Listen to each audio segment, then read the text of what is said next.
নমস্কার বন্ধুরা, ঈশান মামাস কিচেন আমি সোনালি আপনাদের সবাইকে স্বাগত জানাচ্ছি। তো সামনে যেহেতু গণেশ চতুর্থী, সেই উপলক্ষে কিন্তু আমি একটা মিষ্টি রেসিপি নিয়ে হাজির হয়েছি। আজকে আমি আপনাদের বানিয়ে দেখাবো মোদক। তো এই মোদকটা কি করে বানাচ্ছি আর আমি কি কি উপকরণের মধ্যে ব্যবহার করছি, চলুন সেটা করতে করতেই দেখে নেওয়া যাক। এখানে কিন্তু আমি বড় চামচে 2 চামচ দিয়ে দিলাম ঘি, আর ঘিটা দিয়ে কিন্তু আপনাদের গ্যাসের ফ্লেমটাকে কিন্তু একদম লো করে রাখতে হবে। এবার এর মধ্যে দিয়ে দিচ্ছি এই চামচের 3 চামচ ময়দা। এই চামচে 2 চামচ আমি ঘির ব্যবহার করলাম, আর এই চামচের আমি 3 চামচ ব্যবহার করছি ময়দা। চিনি দিয়ে আমি আপনাদেরকে করে দেখাবো মোদক। গ্যাসের ফ্লেমটাকে কিন্তু অতি অবশ্যই কিন্তু আপনাদের একদম লো করে রাখতে হবে, হাইতে দিলে কিন্তু হবে না। এবারে একটু ভালো করে ঘিয়ের সাথে এটাকে একটু ভেজে দেখুন, ঘিয়ের সাথে কিন্তু ময়দাটাকে আমার ভালো করে ভেজে নেওয়া হয়ে গেছে। এবার এর মধ্যে আমি দিচ্ছি 1 কাপ দুধ।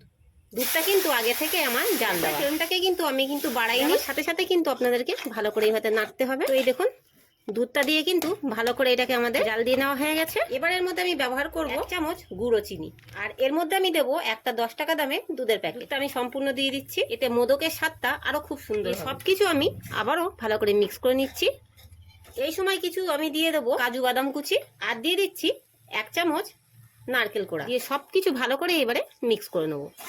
তো এবারে আমি কি করছি, এইভাবে করে ভালো করে এটাকে একটু পাক দিয়ে নিচ্ছি। আপনারা চাইলে এর মধ্যে আরো অনেক রকমের ড্রাই ফ্রুটস কিন্তু ব্যবহার করতে পারেন। আমি আজকে যে এই মোদকটা বানাচ্ছি, আমি কিন্তু গণেশজিকে উৎসর্গ করব না, আপনাদের বানিয়ে দেখাচ্ছি এই মোদকের রেসিপিটা। আমি যখন গণেশজির জন্য এই মোদক বানাবো, তখন কিন্তু আলাদা পাত্রে কিন্তু এটাকে আমি তৈরি করব। আর আপনাদের মোদকটা তৈরি হয়ে গেছে কিনা কি করে বুঝবেন, চলুন সেটা আপনাদেরকে দেখিয়ে দিই। আমরা যখন নাড়ু পাকাই, তখন ঠিক এইভাবে করে হাতে নিয়ে দেখি যে নাড়ুটা আমাদের পাক আসছে। ঠিক আমরা এইভাবে করে একটু দেখে নেবো, এই সুন্দর কিন্তু এটা পাক এসে যাচ্ছে, তাহলে বুঝবেন আপনাদের মোদকটা কিন্তু। চলুন এবার এটাকে নামিয়ে ঠান্ডা করে নিয়ে আপনাদেরকে মোদকটা আমি কিন্তু হাতে কিন্তু আপনাদের তৈরি করে দেখাবো। আমার কিন্তু কোনো মোল্ড নেই।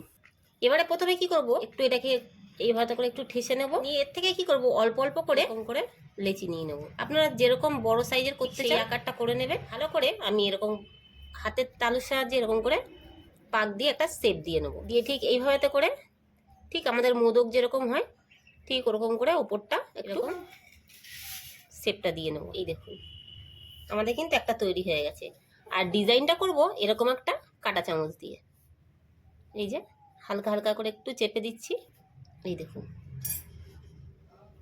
একটা কিন্তু আমাদের রেডি। এই যে, তো এটাকে রেখে দিচ্ছি।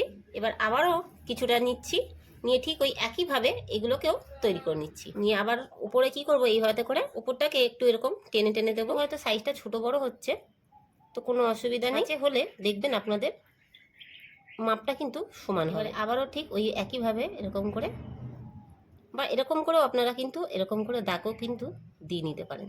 তবে এটা দেখতে বাজে লাগবে, এইভাবে করে একটু চেপে চেপে দেবেন। এই যে, তো এই দেখুন আর একটা মোদক কিন্তু আমাদের রেডি হয়ে গেল।